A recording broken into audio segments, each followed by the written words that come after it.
राम राम भाई सारे ने जॉब लग से यूट्यूब चैनल देखने वाले सारे बन भाइया ने नवीन प्रजापति की तरफ से प्यार भरी Radhe Radhe Ram Ram.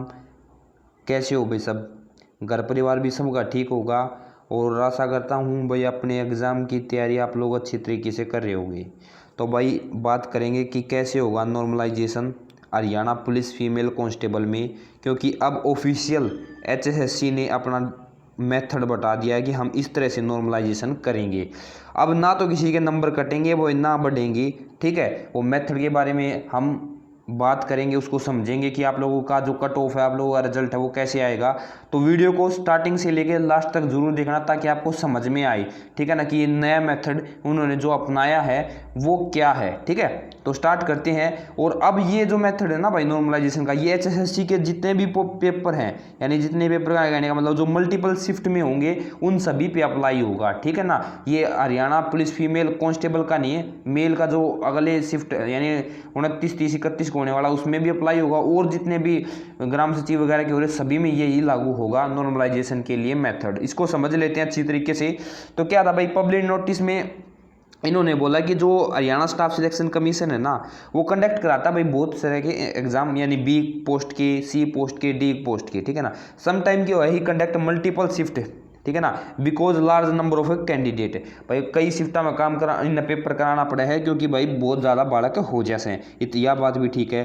The examination paper is different shift at time different difficulty level also at a set a different examiner. कहने का मतलब कि है कि भाई अलग अलग डाल के पेपर हुए, उनमें डिफिकल्टी अलग हुए हैं और पेपर कई बार के हुए हैं अलग अलग, जो मास्टर है वो सेट करे है, ठीक है ना, एग्जामिनर सेट करे है। यह बात भी ठीक है भाई इनकी, ठीक है। उसके बाद इन्होंने क्या अब इन्होंने एक मेथड अपनाया जिसकी बेस पे ये करेंगे, नॉर्मलाइजेशन करेंगे। वो मेथड क्या है उसके बारे में समझाएंगे। वो मेथड है भाई परसेंटियल मेथड भाई, ठीक है ना।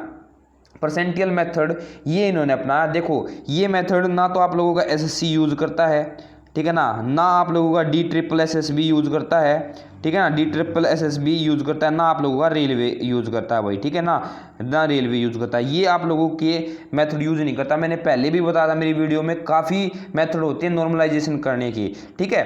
एसएससी और ये सब एक मेथड करते हैं जो मैंने पहले वीडियो में बताया है, ठीक है। लेकिन ये जो मेथड है वो करता है भाई आप लोगों का जितने भी IIT JEE के एग्जाम होते हैं ना, IIT जो आप लोगों का देश का बड़ा एग्जाम होता है, ठीक है ना, IIT वाले इसको यूज करते हैं। JEE के जितने एग्जाम होते हैं उनमें इस मेथड का यूज करते हैं नॉर्मलाइजेशन करने के लिए, ठीक है। इसमें कैसे काम होता है उसके बारे में अब हम समझेंगे। देखो इसमें क्या होता है भाई, ये 0 से लेके 100 तक का एक स्केल माप लेते हैं, और इसमें इंपॉर्टेंट ये है इसमें शिफ्ट वाइज सबका अलग अलग नॉर्मलाइजेशन होता है। हर एक कैंडिडेट का नॉर्मलाइजेशन होता है, कैसे समझते हैं अभी थोड़ी देर में, ठीक है ना। और शिफ्ट वाइज होता है ओवरऑल लास्ट में जाके होता है, ठीक है ना। यानी जैसे आप लोगों का जो 19 का पेपर था, ठीक है ना, 18 का पेपर था, 19 मॉर्निंग का था, 19 इवनिंग का था, तो तीनों के अलग अलग होंगे, फिर इनको एक बार कंबाइन कर देंगे। अब क्या बोला इन्होंने कि भाई जो स्कोर करेगा कैंडिडेट, यानी हाई मैक्सिमम मार्क्स जिसने अटेंड किए होंगे एक शिफ्ट में, ठीक है ना, एक एनी शिफ्ट है उसमें मैक्सिमम उसने नंबर अटेंड किए तो उसको दे दिया जाएगा 100, ठीक है ना। उसको क्या मान लेंगे, 100 मान लेंगे, ठीक है। और जिसके मिनिमम होंगे उसके मान लेंगे 0, क्या मान लेंगे 0, ठीक है। उसके बाद इन्होंने बताया कि भाई ये नॉर्मलाइज करेंगे, ठीक है, डेसिमल वगैरह के, ठीक है ना, उसमें कोई अपना है नहीं खास। तो अब क्या करेंगे भाई, the ranking will now based on normalize score. जो नॉर्मलाइज स्कोर होगा उसके बेस पे ये रैंकिंग देंगे, उसकी रैंकिंग के बारे में हम समझेंगे कि क्या कुछ होता है, ठीक है। अब इन्होंने ये स्टेप दे रखे, स्टेप बाय, ठीक है ना, produce of calculating percentile method, ठीक है ना। परसेंटाइल स्कोर जो है वो रैंक है वो जानने के लिए इन्होंने स्टेप बता रखे। उससे पहले हम आगे कुछ चीज़ें जो मैं लेके आया हूँ उसको समझेंगे। तो मैं लेके आया हूँ भाई, एक सेशन मान लेते हैं, एक इजी पेपर था एक सेशन में, यानी एक शिफ्ट में इजी पेपर था, ठीक है।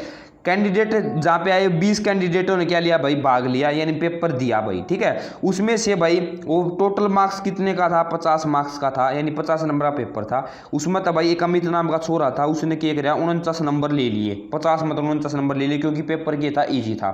तो भाई उस कैंडिडेट की रैंक हो जाएगी 1, क्योंकि भाई उसने सबसे ज़्यादा 49 नंबर लिए हैं। इसी प्रकार और जितने भी कैंडिडेट है भाई, मान लेते हैं करण है, इसने 48 नंबर दिए तो इसकी रैंक होगी 2, कैंडिडेट रैंक है ये, ठीक है। उसके बाद सुमित है भाई, उसने लिए 47 नंबर, रैंक कितनी होगी 3। न्यू है भाई घटते क्रम में, डिक्रीजिंग ऑर्डर में लिख देंगे इसने, किस में लिख देंगे, डिक्रीजिंग ऑर्डर में, नहीं घटते क्रम में लिख दिए, ठीक है। लास्ट तक आप लोग देख सकते हो, 0 पे जाकर टक जाएगा ये, ठीक है। तो इतने भाई आप लोगों की इस तरह से पहले इनको लिखा जाता है। उसके बाद क्या होगा, उसके बाद आप लोगों को जो कैंडिडेट रैंक यहाँ तक तो मैंने बता दिया। अब आया भाई आप लोगों का क्या गया, अब आ गया आप लोगों का कैंडिडेट रैंक, बता दी भाई 1 2 3 4 डिक्रीजिंग ऑर्डर में घटते हुए। अब आ गया आप लोगों का कैंडिडेट, ठीक है ना, परसेंटाइल रैंक। ये इंपॉर्टेंट है, ये कैसे निकलती है, ये निकालना इंपॉर्टेंट है, इसी के बेस पे आपकी कट ऑफ लगेगी, ठीक है ना। कैंडिडेट परसेंटाइल रैंक ये कैसे निकलती है, उसके लिए हम पीछे चलेंगे और वहाँ पे जाके समझेंगे, ठीक है। तो ये स्टेप वाइज था भाई। तो सबसे पहले क्या करना, देखो मैं बताता हूँ आप लोगों को, जो फॉर्मूला है ना, वो फॉर्मूला है ये फॉर्मूला है, ठीक है ना। तो इसको समझ लेंगे। सबसे पहले क्या करना है, देखो स्टेप वाइज करेंगे हम, इसको समझेंगे। देखो इसने बोला है record the number of candidate who have actually appeared in shift denoted by n। यानी भाई आप लोगों की शिफ्ट है, यानी मैं मान लेता हूँ भाई मॉर्निंग की थी, 18 तारीख की इवनिंग की शिफ्ट थी, ठीक है ना, इवनिंग की शिफ्ट थी फीमेल कांस्टेबल की, और उसमें 100 एक शिफ्ट में 100 बंदों ने क्या अपीयर हुए, उन्होंने पेपर दिया। आगे बात समझ में, बिल्कुल। Sort all candidate one shift in decreasing order, जो मैंने बताया डिक्रीजिंग ऑर्डर में हमने लिख लिए, ठीक है, कोई बात नहीं। Note the raw marks of each candidate suppose denoted T. कहने का मतलब उनके रो मार्क्स, जैसे मैंने बताया ना, रो मार्क्स लिख रखे भाई कि अमित के 49 आए थे, उसकी रैंक 1 होगी, उसके इतने आए थे, उसकी इतनी होगी, ये मैंने लिख दिए। उसके बाद भाई count the number of candidate that in shift, जो शिफ्ट है उसमें हमने नंबर ऑफ कैंडिडेट के नाम सिलेक्ट करने हैं, हुज स्कोर लेस देन और इक्वल टू टी। यानी भाई मान लेते हैं कि भाई अगर 49 नंबर, मान लिया अमित था भाई जो हमारा, ठीक है ना, जो पीछे मैंने बताया अमित था, उसका नंबर आए 49, कितने आए भाई 49 आए, ठीक है, आई बात समझ में, ठीक है। 49 नंबर आए, उसके नीचे कितने हैं या उसके बराबर कितने हैं, ठीक है ना। तो मैं मान लेता हूँ भाई के नाम क्या कर रहा है कि उसमें 100 कैंडिडेट ने भाग लिया था, तो सबसे ज़्यादा आए 49 नंबर किसका है, अमित का आए। तो कहने का मतलब कि है कि इसके इक्वल या इसके नीचे कितने हैं, तो इसके नीचे कितने होंगे, तो ये आप लोगों को बताना है, और उसके बारे में कर देंगे हम टोटल नंबर ऑफ प्रेजेंट, ठीक है ना। ये फॉर्मूला हो जाएगा। अब इस फॉर्मूले को देखो कैसे होगा। इस m का मतलब क्या है, इस m का मतलब है भाई कि जो अमित था उससे नीचे कितने बालक से हैं, कहने का मतलब उससे नीचे स्कोर कितने का है, यानी 49 से नीचे स्कोर कितने का है। तो मैं मान लेता हूँ भाई उससे नीचे स्कोर था 49 का था, कितना का था 49 का था, क्योंकि उसके नंबर 49 थे, तो 49 बालक थे, उस सब तो ऊपर वो है, ठीक है ना। टोटल कैंडिडेट कितने ने पेपर दिया भाई, 100 ने पेपर दिया, ठीक है ना, और गुणा में क्या कर देंगे 100 कर देंगे, तो 100 मैंने काट दिया। तो ये जो 49% आई है ना, 49% आई है, या इसकी क्या होगी, परसेंटाइल रैंक होगी, क्या होगी इसकी, परसेंटाइल रैंक होगी। एम का मतलब है भाई कि थारा जितना स्कोर है ना, उस तक थारे नीचे कितने बालक हैं, ठीक है ना, आई बात समझ में, वे बालक। और बटे में एन है, एन का मतलब है भाई कि उस शिफ्ट में कितने बालका ने दिया पेपर दिया, और गुणा में 100, उसका तो थारी परसेंटाइल के निकाल देंगे, रैंक निकाल देंगे। तो इस तरह हम के निकालते हो, परसेंटाइल रैंक निकालते हो, और इस रैंक को लिखते हैं ऐसे। ये भाई 49 नंबर इसने किया, तो इसकी रैंक कितनी आएगी, 100 आएगी, इसकी आएगी 94.7, इसकी आएगी 89.4, इसकी आएगी 84.2। इसी प्रकार आप लोगों की हर एक कैंडिडेट की क्या निकाली जाती है, परसेंटाइल रैंक निकाली जाती है। कैसे निकाली जाती है बता दिया ना मैंने, सब तो ऊपर लिखा जाएगा भाई कि थारे नीचे, मतलब थारे नीचे कितने बालक है, थारे नीचे है भाई बालक मान लिए 20, टोटल बालक कितना ने पेपर दिया 100 ने, गुणा में 100, तो थारी भाई जो के नाम थारी जो परसेंटाइल रैंक आ गई वो आ गई कितनी आ गई 20% आ गई, कितनी आ गई 20% आ रहा है भाई, परसेंट पर बात होगी, ठीक है ना, क्योंकि मेथड था ही समझो, परसेंटाइल मेथड, ठीक है ना, परसेंट यानी 100 पर बालक नहीं गिनेंगे, ठीक है, यह बात समझ में आ गई। उसके बाद चलते हैं, एक पेपर और है, ये पेपर नंबर 2 है, डिफिकल्ट पेपर जिसको बोलेंगे। इसमें भाई सेशन 24 बालका ने तो के लिए भाग लिया, ठीक है ना। मैक्सिमम मार्क्स ऑप्टेन टॉपर जो था ना भाई, वो नितिन नाम का एक छोरा था जिसने 50 मतलब 25 नंबर लिए, कितने नंबर लिए 25 नंबर लिए, तो इसने देखांगे, ठीक है ना। तो आप देखांगे भाई टोटल मार्क्स जो थे भाई 50 में तो ऑप्टेन करे भाई, नितिन नाम का छोरा था उसने 25 नंबर लिए, यानी इस शिफ्ट में, या दूसरी शिफ्ट है भाई जो पहला इजी थी या डिफिकल्ट शिफ्ट है, तो इसमें इसने क्या करा भाई 25 नंबर लिए, ठीक है ना। तो इसकी रैंक 1 होगी, और इसकी जो परसेंटाइल रैंक है वह कितनी होगी भाई, वह होगी 100%, ठीक है ना। उसी प्रकार राकेश और गुलशन संतोष, ठीक है ना, वैभव और सीमा, इनकी भी इसी तरह भाई इन्होंने क्या निकाली, ये तो रैंक लिख ली, ये इनके रो मार्क्स हैं जिन्होंने प्राप्त करे हैं, और ये इनकी होगी परसेंटाइल रैंक होगी भाई, आई बात समझ में, इस तरह निकाल ली।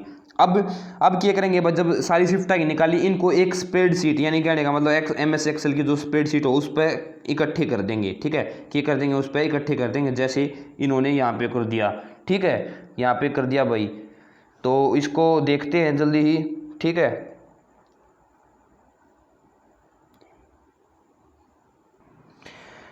उसके बाद भाई जब आप लोगों की दोनों शिफ्ट के जो आप लोगों का नॉर्मलाइज हुआ है उसको कंबाइन करने के बाद जो भी आप लोगों की कट ऑफ होगी, यानी वैकेंसी के हिसाब से आप लोगों की कट ऑफ लगेगी। मान लीजिए जैसे इसमें लगी भाई कट ऑफ 75%, अगर जिसके 75% है और उससे ज़्यादा है उनका क्या हो जाएगा, क्वालिफिकेशन हो जाएगा। ठीक है, तो अब जो पहला पेपर था ना, यानी जो पहली शिफ्ट थी, उसमें हुआ भाई सो ओनली कितने भाई, 5 बच्चों का, क्योंकि 5 ही बच्चों के क्या थे, 75% से ऊपर थे या 75% थे। ठीक है, बिल्कुल, तो ये बात समझ में आ गई। ये बात होगी भाई कट ऑफ आप लोगों की वैकेंसी के हिसाब से लगेगी परसेंटेज में। ठीक है, फिर भाई जो आप लोगों की क्या है, सेशन नंबर 2 यानी शिफ्ट नंबर 2 थी, जो डिफ़िकल्ट थी भाई। ठीक है ना, जो क्या थी, डिफ़िकल्ट थी, उसमें भी कट ऑफ तो यही रहेगी, 75% में लगेगी। तो उसमें भाई देखते हैं हम कितने, 2 कैंडिडेट तो ये हो गए सिलेक्ट भाई, और उसके बाद कितने हो गए, 4 कैंडिडेट ये हो गए भाई सिलेक्ट। ठीक है ना, तो कहने का मतलब क्या होगा भाई, ओवरऑल आप लोगों की कट ऑफ बनाई जाएगी परसेंटेज के हिसाब से कि भाई हमें ना वैकेंसी के हिसाब से 74%, यानी 74% जिससे मतलब जिसके 74% नंबर है उससे ऊपर वाले हमें लेने हैं, या 74% तक लेने हैं। तो जो उस कट ऑफ के अंतर्गत आएगा भाई उसका सिलेक्शन हो जाएगा, उसका टेस्ट क्लियर हो जाएगा। ठीक है ना, तो हम देखते हैं अब यहाँ पे ओवरऑल यानी समरी देखते हैं इसे क्वालिफाइड जो आप लोग स्टूडेंट हैं उनकी, तो क्या होगी भाई, हम देखते हैं जो अमित था ना, अमित जो पहली शिफ्ट का था, सेशन नंबर 1 यहाँ पे लिख भी रखा है, और यहाँ सेशन नंबर 2 डिफिकल्ट थी, ये इजी के थे, ये डिफिकल्ट के थे, तो इस प्रकार आ जाएगा। और यहाँ पे हम देखते हैं कि जो डिफिकल्ट वाले हैं उनको 6 का सिलेक्शन हुआ, किनका, 6 का, और जो इजी वाले उनका 5 का। तो कहने का मतलब है भाई जिनका सेशन यानी जिनकी शिफ्ट डिफिकल्ट है उनको क्या मिलेगा, बेनिफिट मिलेगा। ठीक है ना,